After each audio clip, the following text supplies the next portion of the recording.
So now I'm just going to explore, if making the world a better place were the main aim of your career, what's the biggest social impact you could have?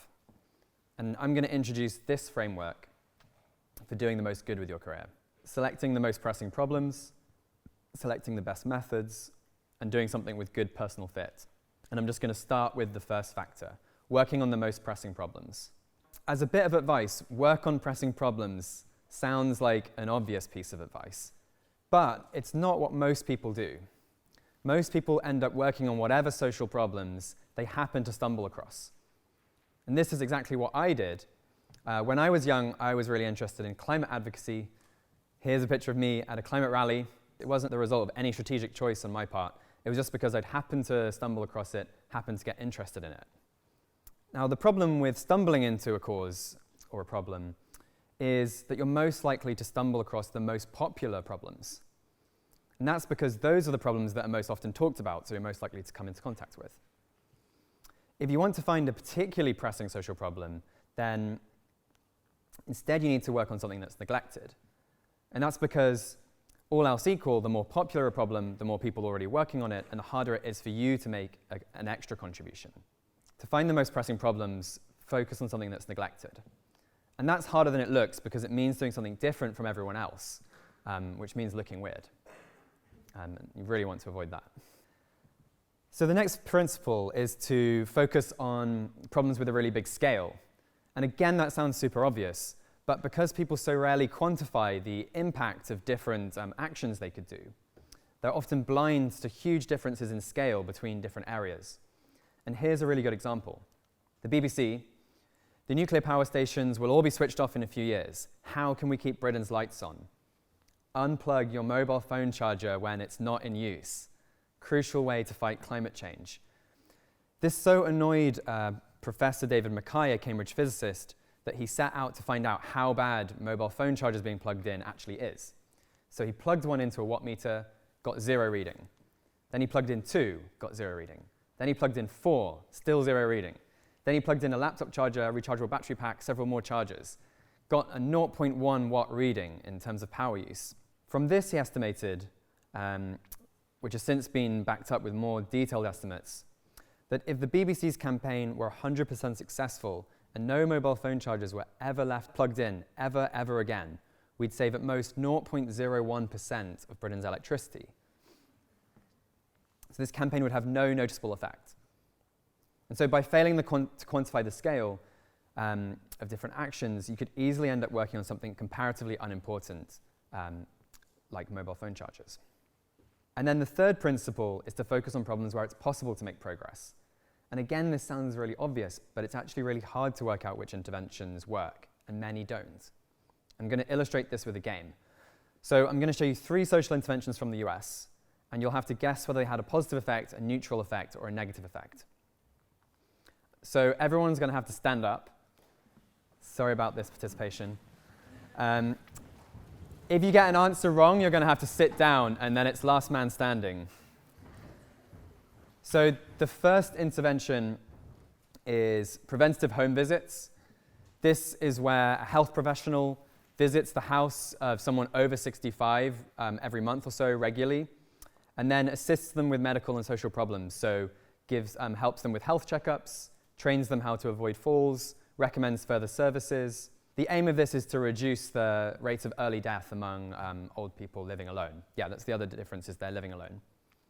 So if you think this had a positive effect, it reduced the chance of death, then put your hands like this. If you think it had a negative effect, increased the chance of death, then put your hands down. And if you think it had a neutral effect, you can just put your hands in your pocket or hold them level. Okay, so vote now. Okay, so the answer to this one was no effect. So if you got that wrong, sit down. Okay, so the next one is drug courts. This is someone who's done a drug offense, and then they get a deal where they're allowed to have a reduced sentence in exchange for joining a drug court program. And this basically means that they have to do regular urine tests, they have to attend court regularly. If they stay off drugs, they get tokens of achievement. If they take drugs and the urine test comes up negative, then they have a short jail stay or a small fine or something like that. and this has now been rolled out to 2,400 locations in the US. So the question is, did it have a positive effect, decrease the chance of reoffending? Did it have no measurable effect? Or did it have a negative effect, increase the chance of reoffending? So vote now. Okay, everyone voted? So the answer to this was positive effect, decrease the chance of reoffending.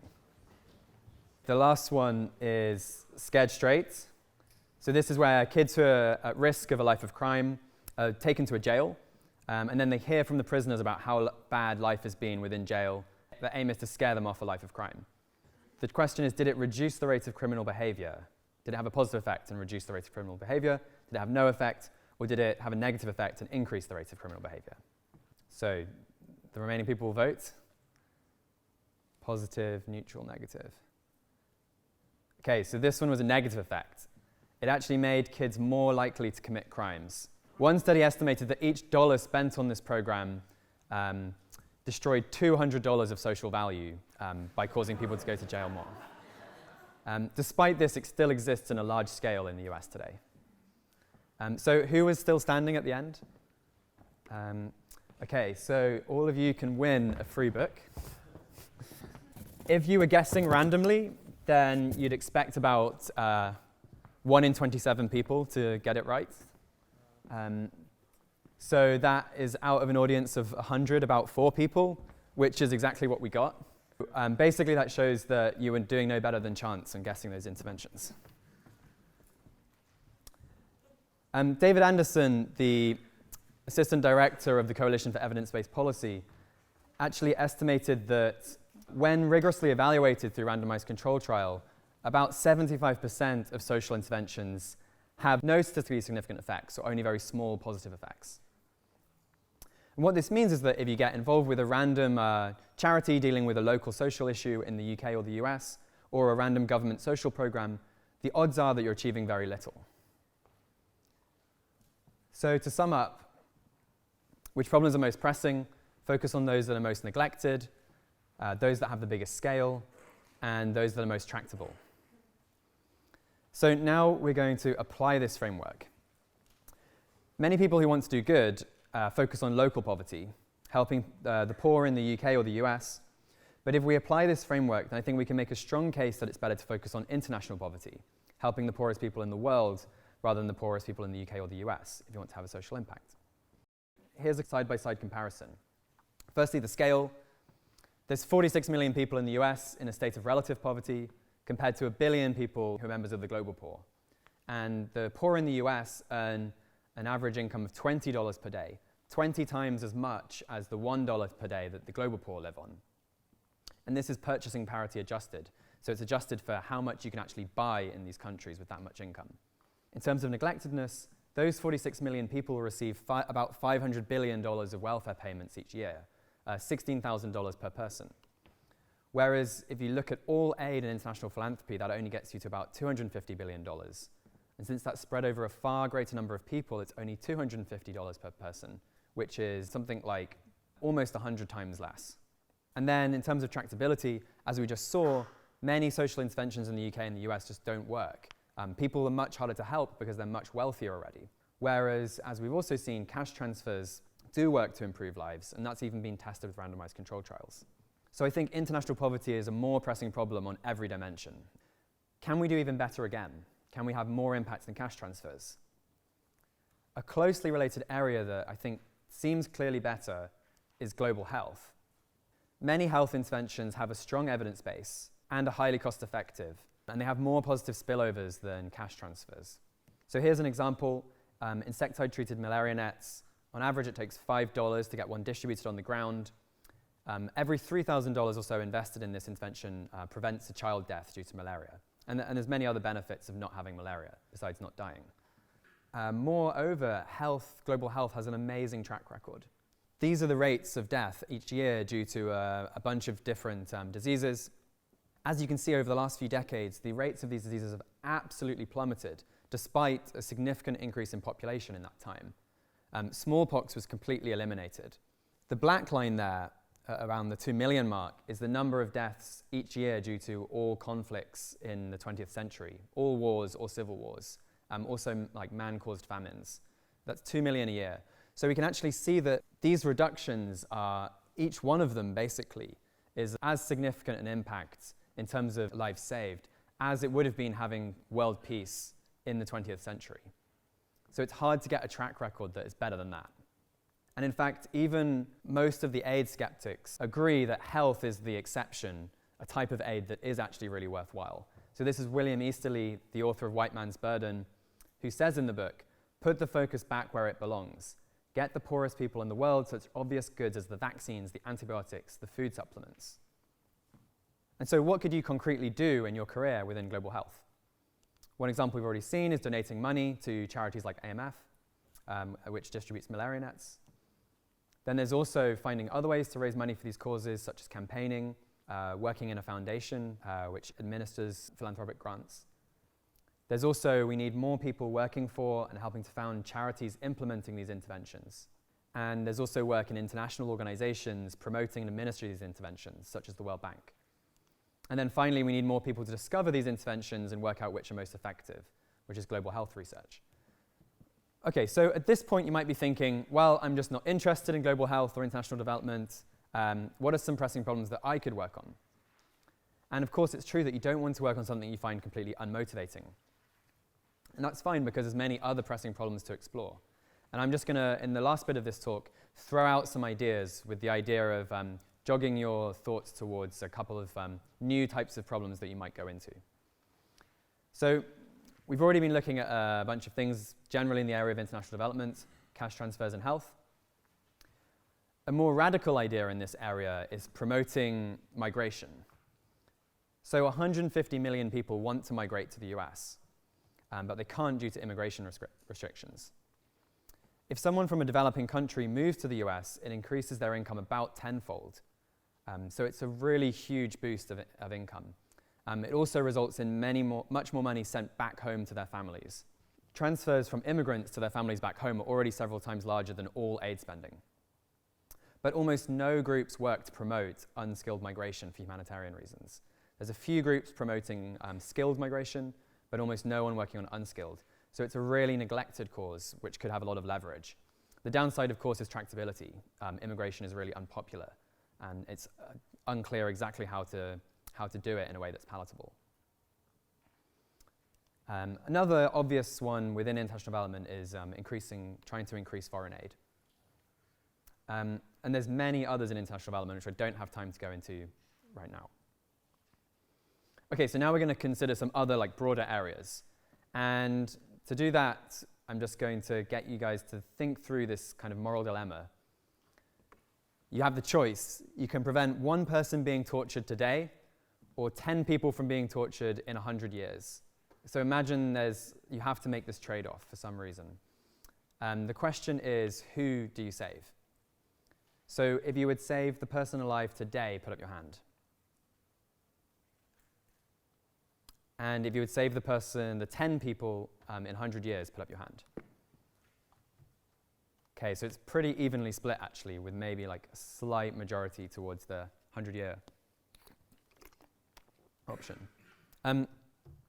If you voted for helping people in 100 years, then that shows that you place significant value on the lives of future generations.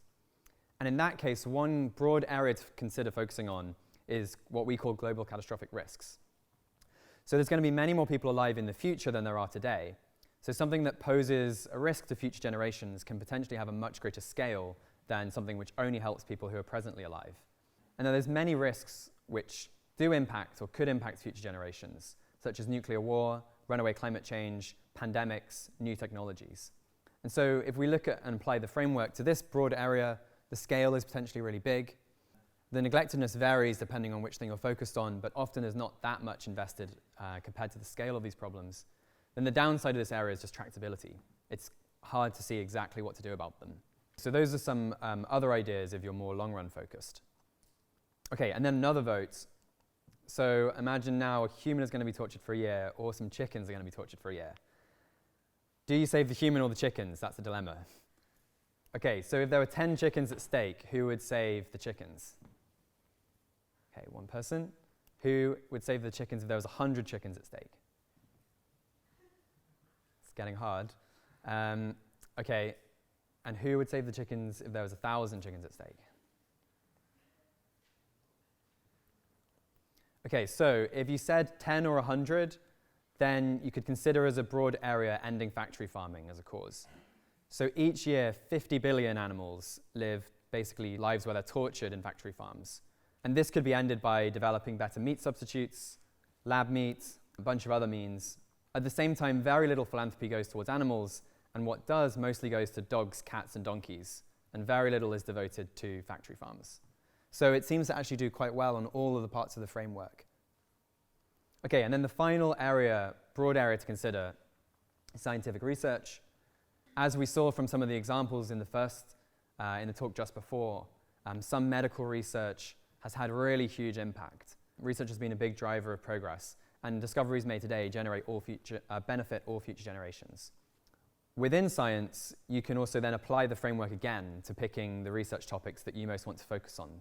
So focusing on research topics that are particularly important in the field, but also those that are neglected and where you think you might have an edge in answering them, which is tractability.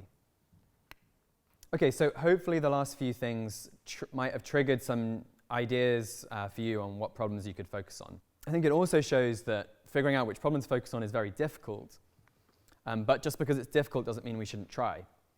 As we also saw, it's easy to end up working on a problem that doesn't have an effective solution, that's low in scale, or that's already crowded, and therefore just not have much impact at all. Just spending some time thinking about which problems to focus on could allow you to have many times greater impact than you would have had otherwise.